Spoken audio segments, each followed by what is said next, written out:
As far back as I can remember, I always wanted to be a gangster. He's so fluffy, I'm gonna die! Taking them so long. Hey, these guys are professionals. They're the best. Totally. I hate a guy with a car and no sense of humor. My mom always said life was like a box of chocolates. Oh, yeah, the Great Bambino. Of course. I thought you said the Great Bambi. It's the Al Travis Show. Looking to have our next guest on. She's Representative Kristin Robbins. Representative, thanks for being here. I appreciate you. Thanks for having me.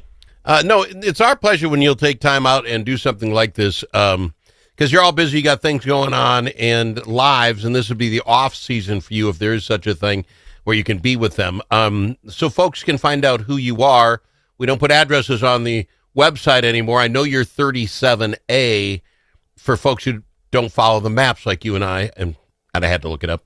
Where's 37A? So I represent beautiful Western Hennepin County. So part of Maple Grove and Medina, Greenfield, Independence, Loretto, and Maple Plain. Oh, fantastic. Nice area. So folks can know you. I believe you're married, and how many children? And I can no longer hear you, Al.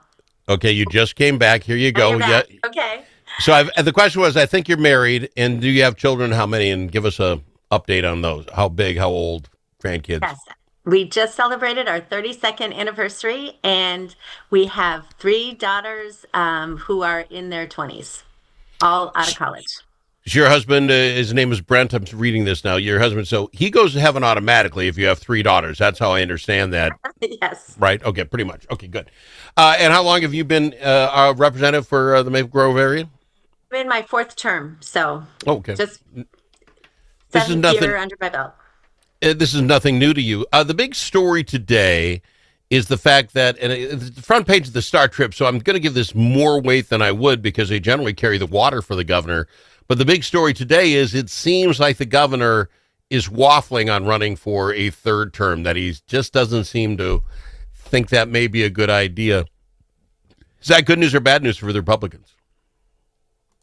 You know, I think it's interesting, but I think it doesn't matter. The Democrat policies under Tim Walz are the policies that have hurt Minnesotans. So whether it's Governor Walz who runs or someone else, it's the failure of the Democrat policies that we are going to highlight. So, okay. So my point being, if he runs, and there was a time when people are saying they still love him 51%, I think that's cratering since the vice presidential run.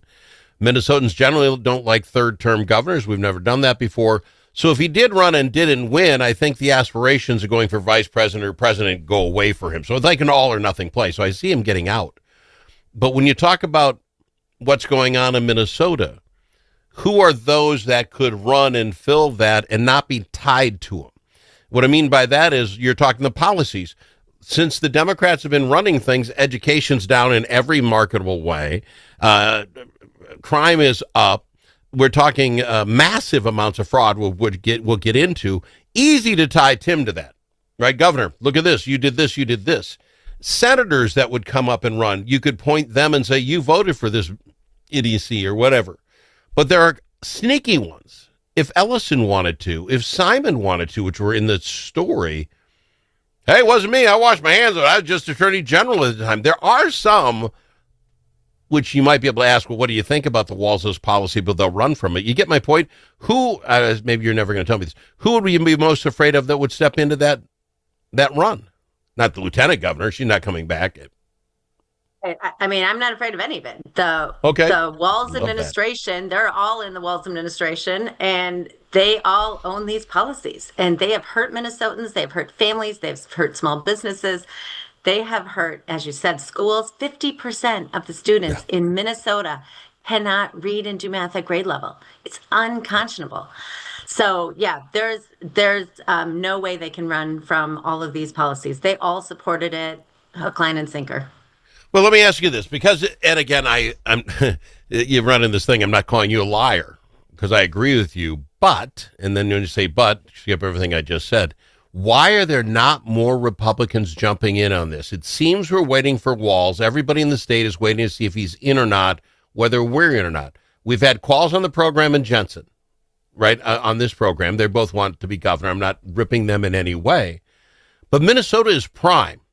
In all the things we're going to talk about, prime to be overtaken by the Republicans for the first time in 30 years. Why are not more people jumping into this game? Why are we not seeing a cast of Republicans saying, I want this job, move over, slide over, let me have room? Why do you think that is? I have no idea, but I think it's early, and I think more people will get in the race. Now, again, I really like you. You're going to push me all my buttons. It's really early. Really early was I was getting people saying they couldn't do it while they were still in session. You wait. When session's over, we'll do it. Then session got over. Then we had the shootings. I understand pause for 4 weeks, 6 weeks, 8 weeks. But we're up to state fair time now the year before. If you look back, very few years, everyone who was going to get in wasn't in by state fair so they could go shake hands at the big get-together. I push back at you that it's still early. Minnesotans, if you're a Republican, you're going to have to raise a crap load of money to do any good, and that takes time. Am I wrong? No, you're right, but I think there will be movement after Labor Day. So Republicans should not fret. There will be a great list of people to choose from, and it'll be a robust debate in our party. We do not anoint people. We have robust debates, and I think that's fabulous. So. All right. We're going to go to break a little bit early because I've got two big topics I want to talk to you about. I'm over the top steaming mad at the fraud that's going on in the state of Minnesota to the point that the last one, the housing stability, I don't even know if it's fraud. I'm going to tell you that I think in every way we set something up to hand large quantities of money, about $250 million so far, to other people. Take it from Al and the rest of Minnesota and just hand it out because it was never going to do what we thought it was going to do. We'll talk about that and more with Representative Kristin Robbins right after this.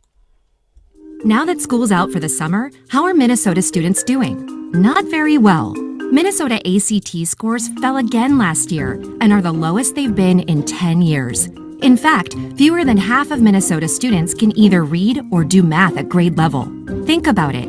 We used to brag about our schools. Now we're losing to states like Mississippi. Visit AmericanExperiment.org for more information. Think About It is brought to you by Center of the American Experiment, Minnesota's think tank. Achieving your financial goals requires individual planning and a comprehensive approach. At Midwest Money Management, our mission is to provide you with the knowledge, tools, and confidence to feel comfortable financially today and secure about tomorrow. Learn more at MidwestMoneyManagement.com. That's MidwestMoneyManagement.com. Securities offered through JW Cole Financial Inc., member FINRA and SIPC. Advisory services offered through JW Cole Advisors Inc. Midwest Money Management and JW Cole Financial Inc. and JW Cole Advisors Inc. are unaffiliated entities.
as in alligator. L also in alligator. But it's not alligator. It's the Al Travis Show. And we've got a Representative Kristin Robbins on the program. And as we like to do now, since the shootings, we want to humanize our elected officials. We have the one-trick question. You ready to play my game, Representative? One meal for the rest of your life, what would it be? Boy, probably turkey, Thanksgiving dinner. See, I like Thanksgiving dinner because it is great the one time, but I don't know that could be the rest of my life. You know, the dried breast and this. With gravy. Sorry, I'm not ripping. You get cranberries. I don't know. The rest. I get all the sides. I get the idea, the concept of the whole meal, and I actually love like turkey the next day. But you know, but you said the whole meal, not just one food. So. It wasn't. It was a trick question, but no, you're fine answer. Not going to rip on you about it. I just don't. I went with hamburgers because you can change it so much. Put cheese on the hamburger, put mayo on the hamburger, put a little barbecue sauce on the hamburger. You can just, Anyway, not my bit. Question I have for you. I know it wasn't set up. No, I don't know it. I feel like it was set up wrong, and I hope it's not. They decide that people need help finding housing in Minnesota. Someone came up with this brilliance. The homeless just need help.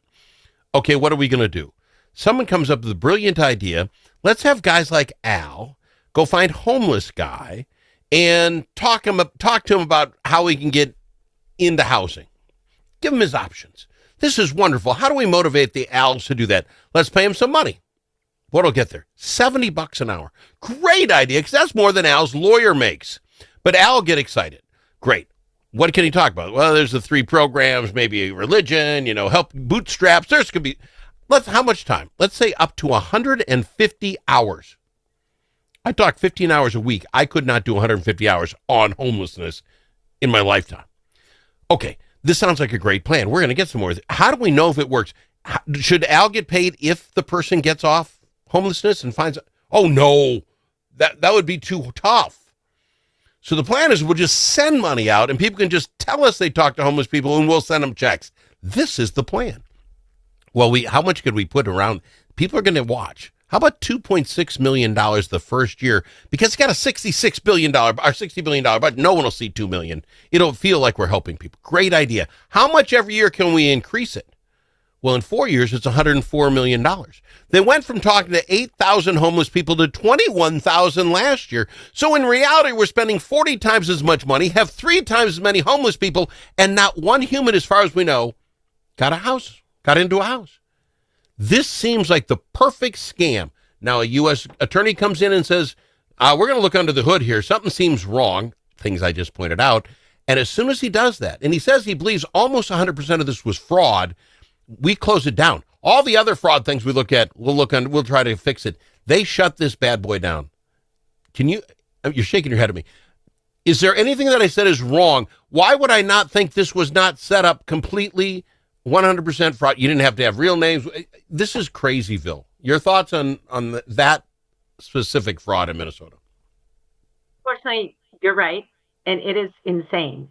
And we started looking at this last spring, and the great reporting by AJ Legault and others who found the people who didn't even know they were signed up for services and then got their billing records and were like, they're billing $33,000 or $12,000 for me. I've never heard of these people. I've never talked to these people. So that level of reporting was essential because we as legislators, we can't look at those individual billing records. It's a Data Privacy Act. So that the person brought it to the reporter and they found that, blew the lid off it. And it's ridiculous. And I agree with you. This program was set up to fail. They are not measuring outcomes. When you ask the department, how many people have been provided homes? Have you tracked how many each provider has actually gotten into housing? They don't even track it. So it's an absolute waste of taxpayer money. The people struggling to find homes would be much better served with a voucher where they get, instead of somebody getting $177 per hour or per plan, set up their plan, and then $17 for 15 minutes of working on referring them to websites. If the people got the money that was given to all these housing stabilization providers to just actually help them get into housing, we would be much further along in helping homeless people. So when you people are totally ignored in this process. So in a dark room, someone came up with this brilliant plan. I think very much the way I set it up. If they said, Al, how would you set up? Here's what you go. $70, that just motivates Al to talk to this person. What if we set out and said, homeless Al, we'll give you $70 to go to the human services department closest to you and chat with the human services people we have that do this for a living and find you housing and tell you what's available to you. And if you do that, you get a $70 voucher. That would well, I'm in. Human services people are in the office, so I'm sorry, but that's not reality yet. So.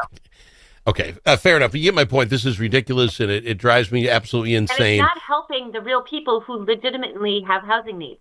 Like, this is an abomination to taxpayers, but it's also not helping the vulnerable. And so we are so much worse off because all this money is gone.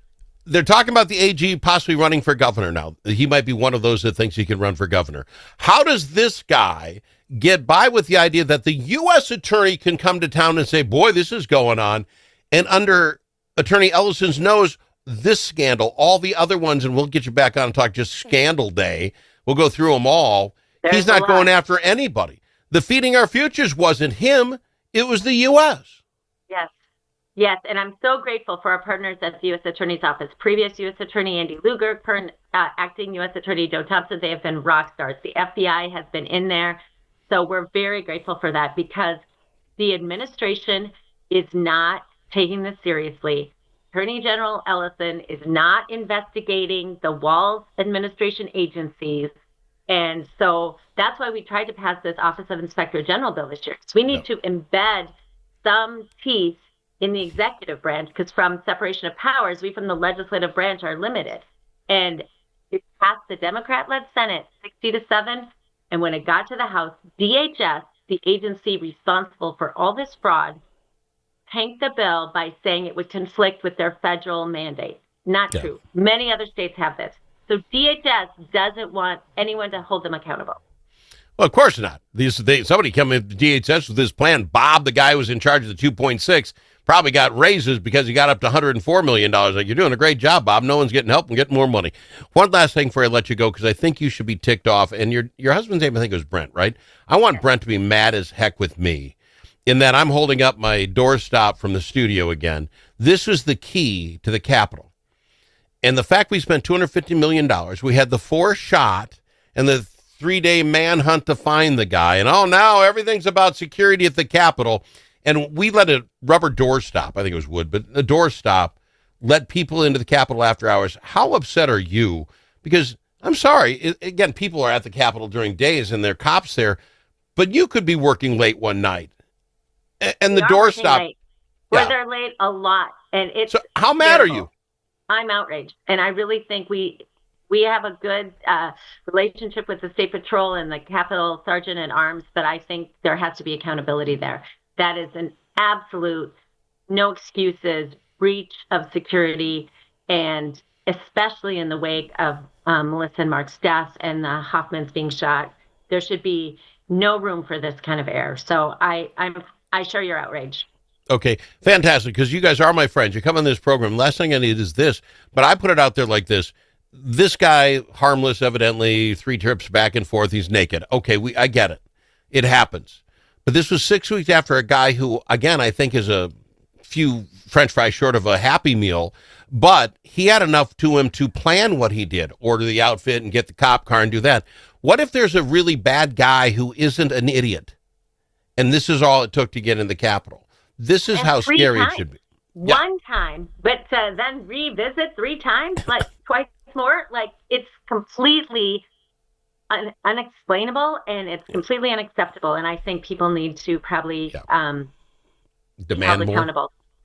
I gotta go. We're out of time. Representative Robbins, I'd love to have you on. I'd love to invite you back on anytime it works for you. I'd love to have back on. We'll just do whole scandal day. We'll just talk scandals. We have so much more to talk about on fraud. We barely scratched the surface. There's a lot to talk about. We'll get you back. Thanks, Representative. Appreciate you. Bye-bye. Step into a world where magic and merriment come alive.